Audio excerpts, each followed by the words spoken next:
Hi. Hello. Um, I thought I changed my name. My name is not Kai. Um, Oh, see it. yes, Kai was like, I'll change it. And I was like, oh, I got it. And then I'm like, it's not changed. No, it's not changed. That's weird. But if you click on my profile, it says the right thing. Have I Okay. told you before that when during COVID I had mine down as Lizzie Oh, crazy. because all of my friends would Zoom together and then it was really hard for me to figure That's out how to, how really, to change it's that. not, it should be easy. Like you should just be able to click on your name. Is They were it the like, thing top log in. right? Um, I don't know. I went into Zoom and changed it. Oh, I did. They were like, and of course, when you go into Zoom and they're like, "Hey, do you want to log in using your fingerprint?" I'm like, "No, no, this is emergency." Hello. You know what? hey They're like, "Please Emma. set that up." Hi. Hi. Can you hear me okay? Yes. Great. I am Allison, not my screen name. My screen name is our darling communications manager. So wanted to clear that up. We're trying to figure out how to change it, but it's not working. So Yes, I was emailing Kai earlier because we yes. had a little bit of uncertainty about the time difference. Well, and Oh, also we're deep in an ice storm, Oh, really. are you? Yes. Well, it's not actually storming right now. It's just in Texas, everything lingering. happens harshly. And so heat, cold. And so we had ice. I think it started Saturday night, maybe. Mhm. So we've Wow. had canceled so nothing was open Sunday, Monday, and then today, like school is closed for my son as well. Oh my gosh. So which there he's loving. Yeah. So My husband is in court right now oh, in the next room. that's hilarious. Yeah. Oh, what do you mean he's in court in the next room? Through Zoom because everything is now shut down through Zoom. So Oh, I see. Oh, yeah, wow. How bizarre. I know. We can't handle it. So Yes. No. Well, it's lovely of you to have me at lunchtime because I know that these events for you would normally be an evening thing, and you're Yeah. being very kind in not making me stay up till midnight. So thank you. Yes. well, we love it. We like it in the afternoon. Better lighting. This is true. Yes. I'm really getting the ice on the ground too to have more of like a upper light through That's the right. window. Yeah, my daughters will be very jealous. They've been praying for snow over in the Oh, UK, and we were promised some by the weather people a couple of weeks ago, but it came to nothing, sadly. They were praying that Oh, the schools were going to be shut and they could have a duvet day and take the sledges out, but it didn't it happen. didn't It's a bit happen. rubbish in England for snow, actually, unless you live in the very north or in Scotland. We rarely get anything down in the south. What yeah. part I remember of Ireland's kind of that way too. It's hmm, very you just don't get a lot of snow there, shockingly. So I've actually never been to Ireland. Have you been to Ireland? yes, I was there last year. Why are you? I've never been. It's crazy because it's so close, and yet it's somewhere I've never been. It's really Oh, strange. you And I, have to I go. keep meaning to go. I've got lots of Irish friends, and they keep saying, "Come and stay." I just haven't got round to it yet. Yeah. But I Well, would and love to go. I studied in London for 5 weeks and got to get spent I loved London. That was kind of my dream city for so many years and gotten to go to Scotland a couple of times. So I love that area very much. Yes, yes. I I mean, bet I was going too to say, there's I imagine it's colder than where you are, but now it wouldn't be. I mean, you guys might. Do you get a really sort of wide variation in weather? Do you get very hot summers and very cold winters? I think it's almost is a little feverish sometimes because if we have cold, it won't last for long. Like it'll be 70 degrees in, Right. a week or something. And so sometimes it feels like a little disorienting as far as like what to wear, what to expect. Because again, Yeah. like my kids will also be like, Will it close?" And I'm like, I really don't know. Maybe. Layers. Yes, It was lots of layers. 14 degrees here this weekend, which I don't know how that translates to Celsius, but Hmm. 30, That's what, 30, quite cold. it was very cold. Yeah. Yes. Yeah. Below, I mean, 32 is freezing. So whatever that Oh is. gosh, is it that much of a difference? I'm a bit ignorant about Fahrenheit. Oh, we're the Um, same with Celsius. It so doesn't, yeah, I mean, it makes no sense. it hasn't quite got to freezing here. It's been sort of 2 degrees, 3 degrees. Okay. And it's been a real test for me because I do outdoor sort of swimming in this quarry near my Oh, house, wow. and it's got too cold now. I can't go in. I Oh my can't go Yeah. in. And then I think it's Where when are you get you, out of the Emma? water, you spend a long time having to warm back up then if it's that cold. Yeah. But it is lush. I do love it. Are you in London or where are you in England? No, I'm in Bristol, which is in the Oh, southwest. yeah. I've been there Yeah. with it's a pretty like beach town, right? Western Supermare, did you say? The beachy kind of the a beach Yeah, town. so quite near the coastline, quite near Yeah. Wales actually. So near the Bristol Channel would be our nearest sort of sea. But if you go down into Devon and Cornwall, where the Sunshine Man is set, you've got that beautiful rugged coastline that goes all the way around down into Cornwall. Yeah, so yeah, we're not too far from that. Yeah. Isn't Well, that where in Pride and Prejudice she stands on the cliff real dramatically? Yes, I would yeah, just go there to do that. Just have someone yes. film me doing that. It's Gorgeous. really atmospheric, and I've set both of my books in Devon and Cornwall because it's just such a gift for a writer. It's just so moody, and the weather is dramatic. Yeah, I love it. Fun. I love yeah, I that. picked up Lamplighters, just sort of in the back of a catalog. And I picked it up because it takes place the week my parents got married, and they were both in the Navy. So they love Scotland and all of the we have um oh lights, lighthouses all over our Yes, house. That's why I picked up that book and where I got to know you because it was just such a coincidence. So yes. that book was fantastic. I loved it so Thank much. you. I love it too. It was a hard act to follow, actually, not because it's necessarily a good book, but the way that I felt about it was very hard to follow up with something I felt equally as passionate about. Well, But literary Elizabeth, you and mystery. your bookshop have been so kind about the Oh. Sunshine Man. You really have. Just thank you so much for your kind support. I really appreciate it. Well, That's it's too easy, Emma. I loved it so much, and I love a literary mystery written very well, and that mhm. sort of tense and ominous feel that your books inspire. So you are too easy to celebrate, even here Oh, in the middle of America. thank you. So what sort of shape will the discussion take this evening, this Yes, afternoon, I well, should I say? can we normally do this and welcome everybody who's here. Good news is we always record our book clubs. So after we finish, this will be recorded and put on YouTube. I always like to remind everybody that we get to talk about the beginning, middle, and end. So spoilers abound. And if you have not finished the book, please do yourself a favor and click out and then come watch us later on YouTube because we will be talking about all of the things and we have great questions for Emma. And to if you will, oh, and that link that is recorded will be sent through an email about 24 hours after this concludes. I don't know if that will mean next tomorrow at lunch or if it will also do the evening. I don't really know when those emails go out. They go automatically from Zoom. Okay. But okay, Kai is saying tomorrow at noon. Um, if anybody has a question for Emma, feel free to put it in the chat or you can put it in the Q&A and we will get to it. We have a long list of questions for her though. So we be assured it will be a lively discussion. Um, and with that, I'm going to have Elizabeth formally introduce Emma to us. All right, so today we have Emma Stonex, who was born in 1983 and grew up in Northamptonshire. Am I saying that right? Okay. Yeah, Northamptonshire. Yeah. Northamptonshire.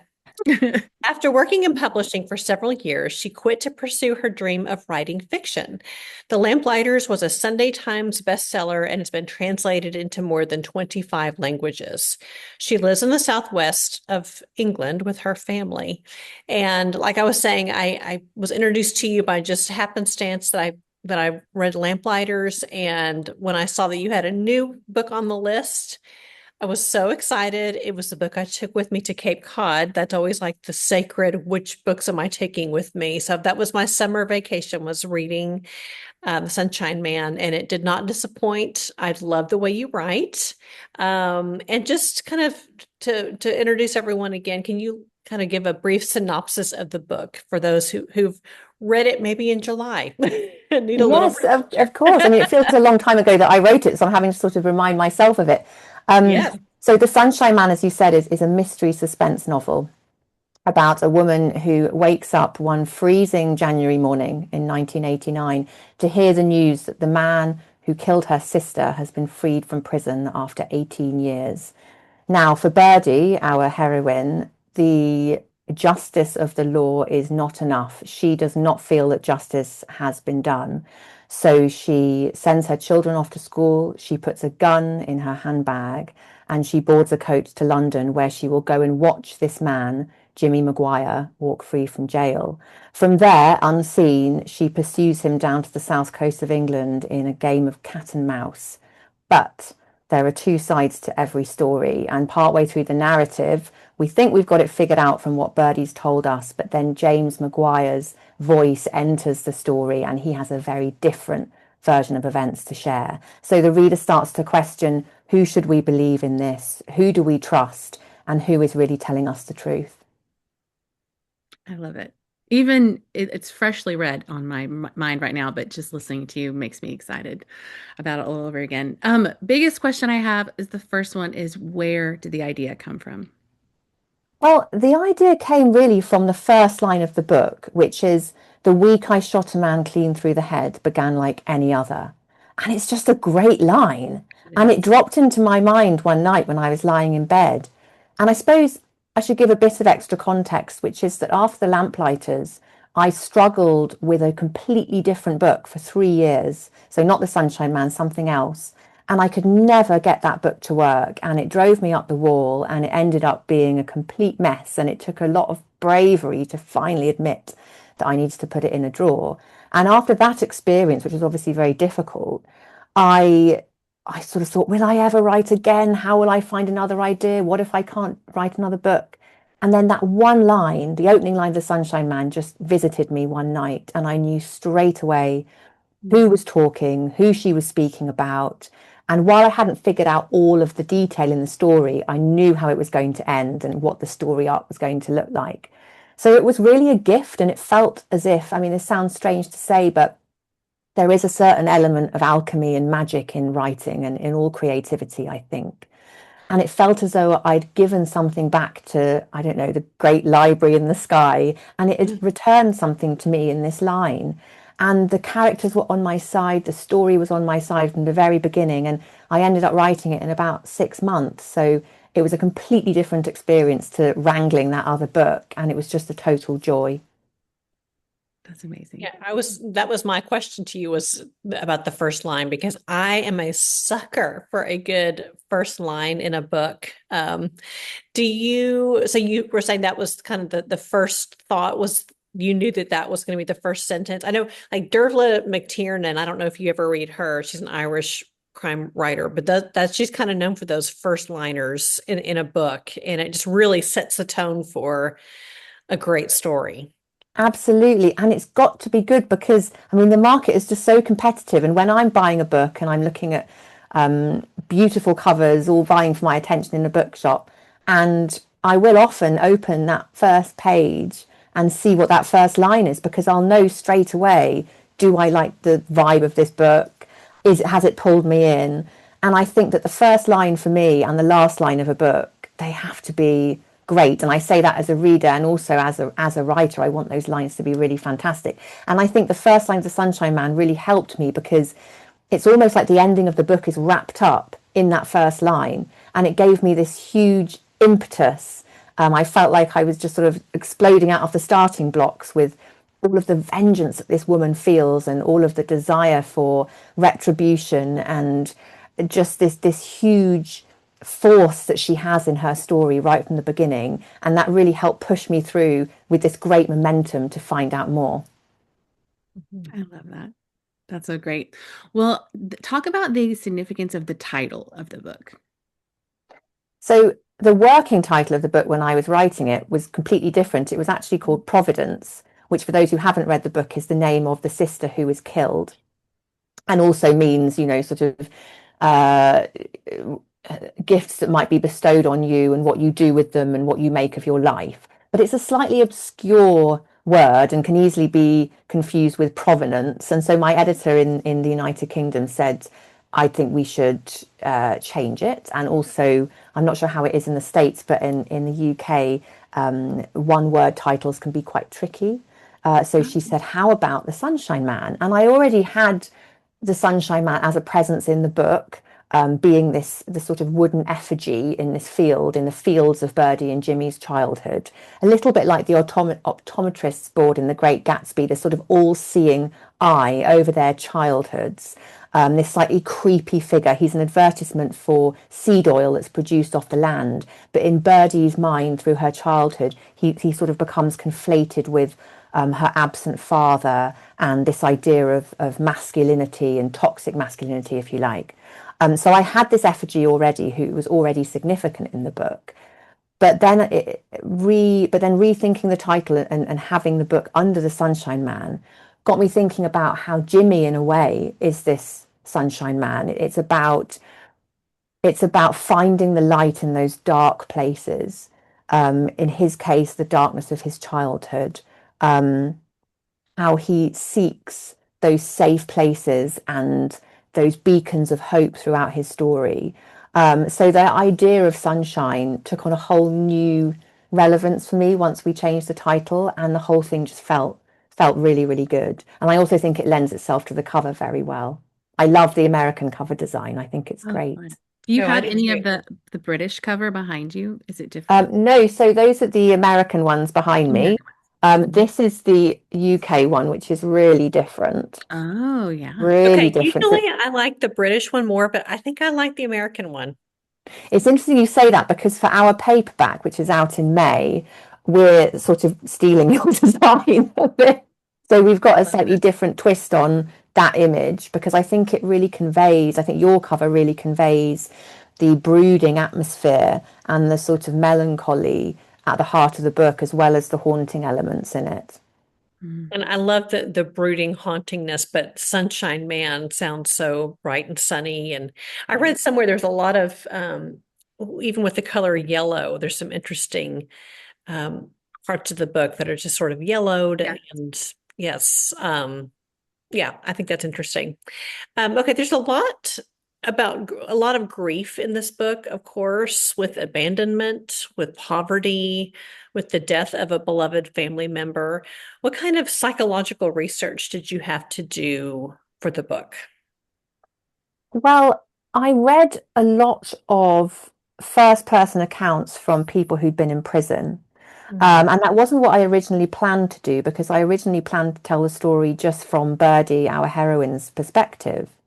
But then I realized that the more I dug into her mindset, the more I was craving hearing from this person she was after, and this person whom she'd made her mind up about. I thought, well, what's going on for him? What really happened there? So I read a lot of first person accounts, much as I did in The Lamplighters, because I'm really interested in those individual histories and the voices that emerge from those, from people on the margins of society, people who are neglected or forgotten about. And the more I read, the more I learned about these prisoners' lives. And the really sad thing was that there was one common denominator in all of them, which was the emotional poverty suffered in childhood. I mean, not just material poverty, but never being told that anybody loves them, never being given a role model, never being told that they're any good or they're going to amount to anything, and just what damage that can cause. And I think that was the biggest psychological reveal for me in his character. And it's really the human psychology in these stories that fascinates me and makes me want to find out what's going to happen, because I think, is Jimmy a villain? Yes, he is, but he's also a victim. And it was finding that balance between those two elements of his personality that interested me. And I think from the beginning, what I wanted to try and achieve with this book was to set somebody up who has ostensibly committed a horrendous crime, and for the reader to feel decided initially about how they feel about that person, but towards the end of the book start to question their allegiances and wonder if there might be more, and there might be a possibility for compassion and understanding, not forgiveness or justification, but just understanding of where that person's come from and how they've ended up there. And going back to that first line again, the week I shot a man, it's like we then feel from the beginning that we know how this book's going to end, and we feel initially as though Birdie is justified in that outcome. But as we progress, and as I progressed in writing it, I suddenly started thinking, I'm not sure I want that to happen. I'm not sure that is the right ending. So I really hope that readers feel that, because I think that was my greatest hope. And it was through looking at the psychology, his psychology mainly, that sort of unlocked that for me. I love that so much. And I think that's one of my favorite parts of a book is when you initially feel a way about somebody and then you change. And we talk a lot at Fabled about just wanting to find books that promote empathy. And that's what we find here. It's not forgiveness. I mean, not necessarily forgiveness or justification, but empathy from where somebody started out with that emotional poverty. So I love that in the book. Thank you. And I think, Birdie in the book has a difficult childhood as well, but the difference between Birdie and Jimmy is that she does have love in her life, and she does have sunshine, and she does have light.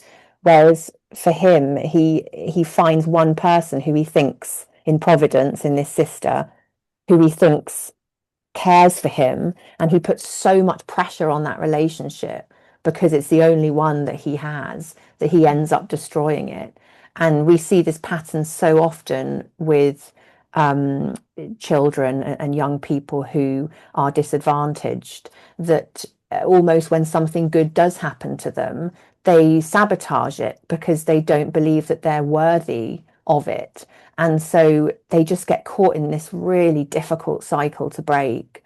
And I think society, I wanted to open up this conversation because I think that banging up a problem, locking away a problem, and never letting it see the light of day, as we do in the traditional prison system, isn't necessarily always the best way of doing things. Of course, there are some people who are dangerous and need to be removed from society, but there are a lot of people in prison for other crimes who are just mentally unwell, and then the problem redoubles because they are shut up for 23 out of 24 hours a day. So it's really tricky, but it was this personality of this man that really started to fascinate me, and then Birdie's reaction to it. That decision that she makes not to shoot him is really, really surprising. And you said you made that decision while you're writing it. What point was there when you made that decision? And did, a publisher say, what if we make her shoot him after all? Or I just, it was really surprising. So I wanted to know your thought process on that. Well, first I'm going to say it's so nice to have a candid discussion without worrying about spoilers, because every other event I've done, we've had to say no spoilers. So we've not been able to talk about the ending before. So I've actually never talked about it before. So this is nice. Yeah, I mean, as I say, I knew that she had to shoot a man because I'd already set that up, that first line. Right. So I knew that had to happen. But I also knew it wasn't going to be him. And I wonder whether readers expected it to be him. It's difficult for me to know, or whether you sort of knew from the outset, oh, it's not going to be him. But it's interesting the reaction I've had from talking to people who finished the book, because some people think he should have been killed at the end, and that would have been the just and fair and right outcome. But for me, it just wouldn't have at all. And I think that the main reason for me making that decision was to spare Birdie in a way, because I think if she had gone through with it, she would have imploded her own life and her own family. And in choosing not to, that's how she sets herself free. And I think this is sometimes the case with forgiveness, because I was listening to a radio program a couple of years ago when I was in the middle of writing The Sunshine Man, and there was a mother on talking, and she was sharing the aftermath of her daughter's death, and her daughter had been killed by two teenagers. And she said, I've forgiven them. And the presenter said, how can you forgive this terrible crime? And she said, I've done it for me. It's selfish. I've not done it for them. I don't care what happens to them. They're nothing to me. I've done it for me, because otherwise I have to carry this terrible burden my whole life. And I don't want to do that. That's their burden to carry. And I thought that was such an amazingly strong and powerful message. And I think for Birdie in the book, if she had executed her plan, she would have been trapped forever in the past. And this was really the way that I could free her, was in realizing what she realized at the end about his life and about how far she's come, that really that was the only right ending for both of them. And does he get away with it? No, not at all. It's with him every second of every day. And I think we get that feeling in the end of the book as well. He's never going to be free. He's asked at the end, how does it feel to be free? What's the answer? He isn't free. He never will be. But she is now. So I think there's a sort of balance in that resolution in that way. I love that. I thought a lot about Birdie being a mother too, and just all, the fact that she was almost abandoning her children while she was on this hunt, where you don't really hear that if there was a man going out for a vendetta, but she has that the like, but your children, and also if she had gone through with this, she would have been essentially abandoning her own children as well, kind of repeating the cycle. So I'm glad she made the choice she did. Yeah, no, I completely agree. And I think you make such an interesting point about how if this had been a male character, um, there wouldn't have needed there wouldn't have been as much interest in the fact that he was a parent. Whereas for her, it's this sort of, oh, you shouldn't be doing that. You're a mother. You should be a certain way. Um, and I think Birdie is quite unusual in the sense that she has quite a remote bearing when we first meet her. She's quite a cool character. And I mean, she didn't grow up with her parents, so there probably is some slight dislocation there. And perhaps that enables her to make this decision and be as focused as she is on it. But she adores her children. She absolutely adores them. And one of the reasons that she doesn't go through with it in the end is for them. Mm-hmm. Well, what about Jimmy's decision to get rid of the gun? I mean, he also kind of made a decision to just stop the violence. Um where did you come up with that idea? Well, that wasn't in the first draft. In fact, I'm not sure it was in the second draft either, because I wrote the first draft, as is often the case with a first draft, that it's sort of you rush through the story and you get all the tent pegs down and then you have to go through and build it up. And the more drafts I did of this book, the more entwined Birdie and Jimmy's stories became. And I then started to play with this really interesting tension between them, because there are certain things Birdie does in the book that could arguably set James off in the wrong direction, or at least double down in the wrong direction that he's already going in. So she isn't completely blameless either. And so I think by the end, there's almost this sense of, you've done this for me, so I'll do that for you. And getting rid of the gun at the end is his final act of giving her something, of saying, this is the only thing I can do for you now. And so I'm going to do it. And it's almost saying, we're quits.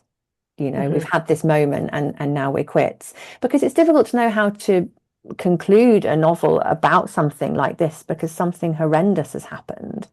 And in real life, you don't get to a point where you think, oh, everything's fine now. That's done with. I'll just close the door on that. That would never be the case.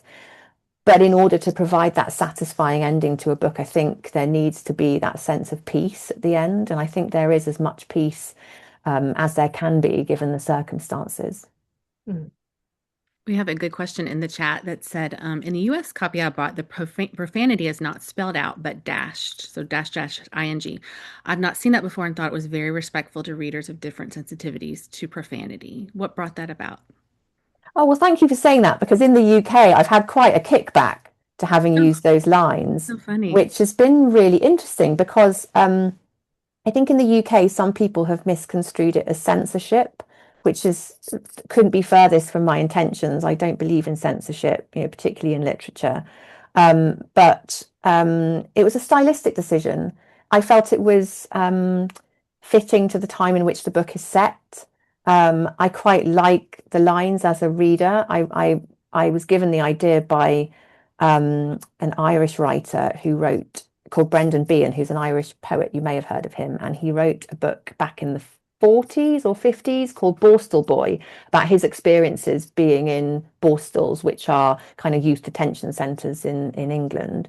And he used these lines, and presumably that was because it was published in the 40s, so the publisher felt that that was the right thing to do.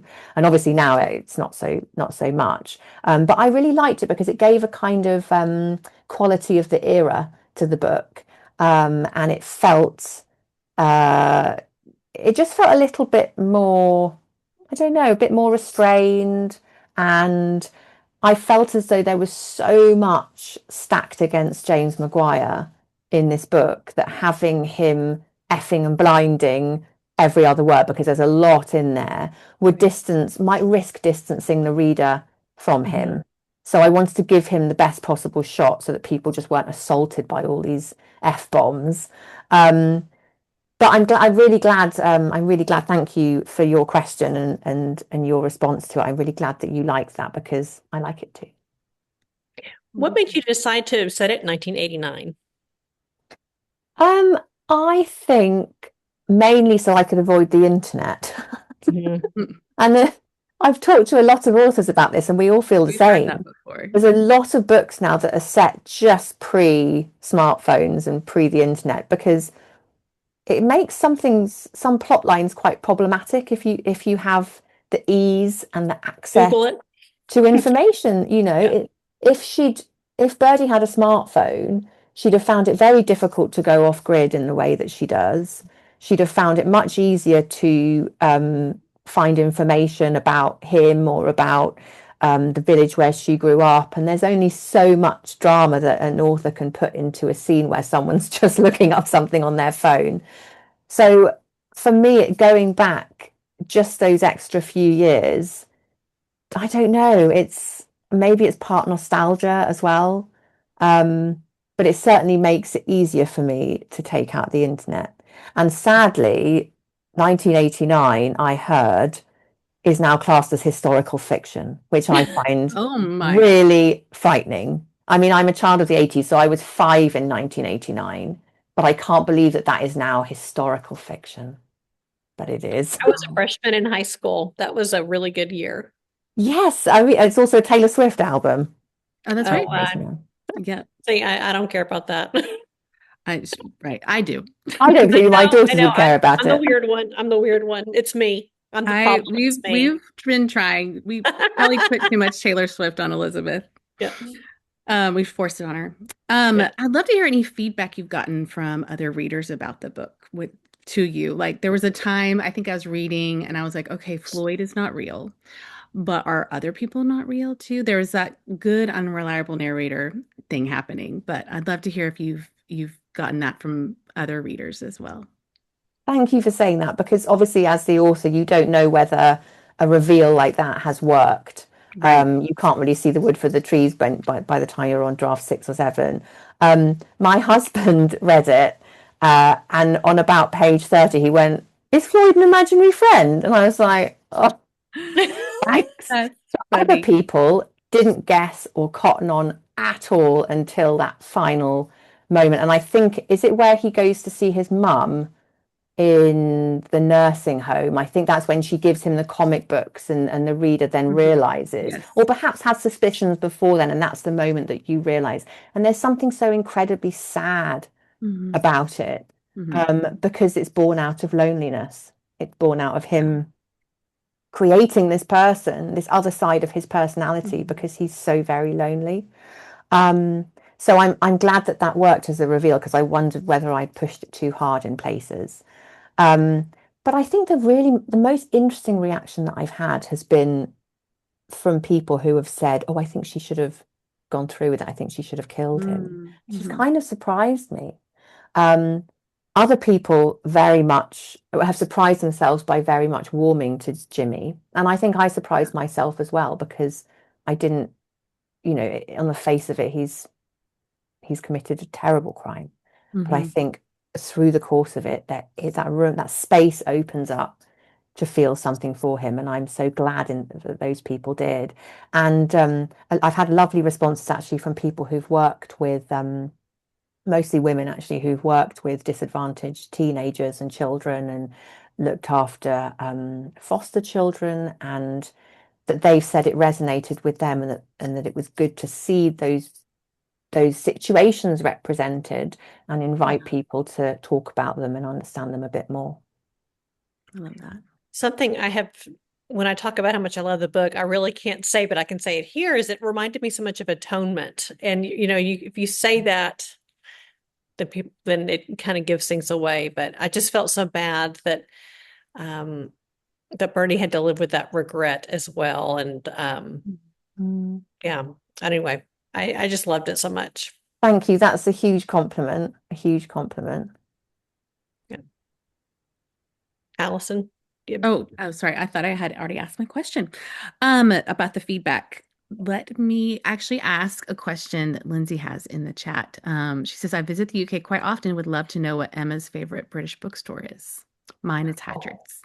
Oh, that's such a great question. I'm going to go for the Edge of the World bookshop in Penzance. So Penzance is right at the foot of Cornwall. So it's a bookshop I had quite a lot to do with when I was promoting The Lamplighters. I was down in Cornwall quite a lot because that's where that book is set. And The Edge of the World is just the coolest bookshop run by the coolest people. And they're a great supporter of local writers. And yeah, they're just awesome. So I would probably pick that one. Although there are many, many, many. But as you asked for one, I had to pick one. I love that. We're big fans of British bookstores at Fabled. We often love when British people come in because they will say it reminds them of home. So you will have to come someday. I would love to come. I would absolutely love to come. How long have you guys been a bookshop? How long have you been going? We brick and mortar is 6.5 years. We've been so I still feel like we're a little bit of a baby, but we've found our rhythm and we have amazing staff. And it's been so much fun. That's so great. Because I remember I used to work in publishing, and this must have been in like 2006, 2007, and ebooks were just coming in, and there was a real sense of nervousness about whether ebooks were going to overtake print copies. So I'm just so grateful and happy that bookstores exist and real books can be held and passed on and shared, and I just think it's the best thing. It really I think is. we just have confidence now that people want a bookstore, and we found even during COVID, it's like people knew we need to put our money into brick and mortar stores if we want to keep them. Yes, because independence is so much more than places that sell books. It's a community, it's a place to be, it's a place to share ideas. And I just feel I'm yet to meet anyone I don't really like who works in an independent bookstore. Everybody's just genuinely lovely, really lovely gang. They are. That is very true.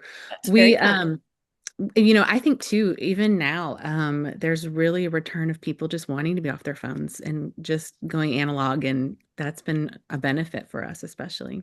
Totally. I think, like anything, it's got to reach its sort of peak, or perhaps it already has reached its peak where people are turning away from it. And I've heard that's one of the reasons why, like kids in their like teenagers are really into watching Friends and shows from the 90s, because they actually like going back to that. They perceive it to be a simpler time because there wasn't just the sort of tyranny of the phone all the time. So yeah, I'm so pleased. I mean, I'm very much a Luddite when it comes to books. I don't read off a Kindle. I don't read ebooks. I like my actual books. I love the way they smell, the ink and the pages, and Same. Yes, we feel the same way. Well, thank you so much, Emma. This has been so much fun. Your book is absolutely brilliant, and I had not been introduced to you until this book, and I just can't wait for what's. Do you have anything that's in next in your work? Yes, well, I'm really excited because I just sent my agent a proposal yesterday for a new book, and I am so excited about it. It's inspired by another real life mystery, so going back to sort of Lamplighters territory, and it's set on Dartmoor, which is in Devon, which is sort of wilderness of wild landscape, and It's going to be a ghost story, and I'm so excited. Ooh. Yeah. Oh, you're going to need to send me a copy because I will be shouting from the rooftops if This I is love a true. ghost story. Well, and also, can you tell, just in case anyone here has not read The Lamplighters, which I could not recommend more highly, can you kind of just tell our viewers, our listeners, a little bit about The Lamplighters too, to kind of get them intrigued because it just was a huge hit with me. Thank you. Yes, The Lamplighters is based on an incredible real life story where three lighthouse keepers really did disappear from their island lighthouse in Scotland in 1901. And to this day, nobody knows what happened to them. And as soon Wow. as I read about this story, I was absolutely hooked on it. It was the combination of the unexplained, the unsolved mystery, the kind of melancholy isolation of lighthouses, the beauty of the sea, just the whole thing was just calling to me. And so I decided to move that story down into Cornwall, bring it forward in time to the 1970s, and just use it as a launch pad for my own reimagining. And so through the course of the book, we hear from the men on the Tower Lighthouse. So they're living on this tower in the middle of the sea, nothing around but water. It's sort of the ultimate locked room mystery. We hear from the men in the weeks leading up to their disappearance, and then we hear from their wives and girlfriends 20 years later who are being interviewed by a writer. And so through that kind of fragmented approach, we start to piece together the truth behind the mystery and what really happened to those men, which of course has never been known in real life. So I had to offer my own interpretation of it, but readers are invited at the end of the novel, I think, to disagree or to have their own theories. So it sort of leaves the door a little bit ajar for those ideas as well. Oh, that sounds Well, if so you good. haven't read it, friends, pick it up because it's a great one. That's Thank you. awesome. This has been so much fun. Well, I am going to put in the chat what our next book club will be and the date, so you guys can sign up there, and I will have Elizabeth kind of give us a summary of that book.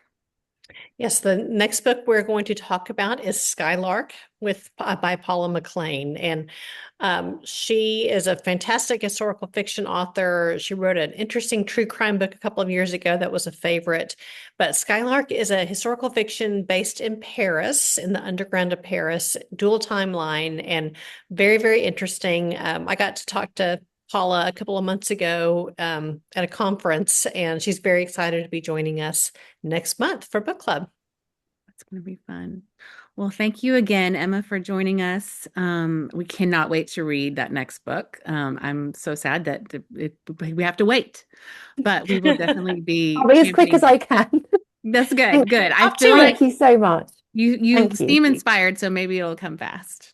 Oh, But thank you. Well, look, I've loved meeting you both, and thank you again for your amazing support, and thanks to everybody who came along today as well. awesome. Thank you, Thank you, Emma. So guys. good talking to you. You too. Have a great Bye. day. Bye-bye.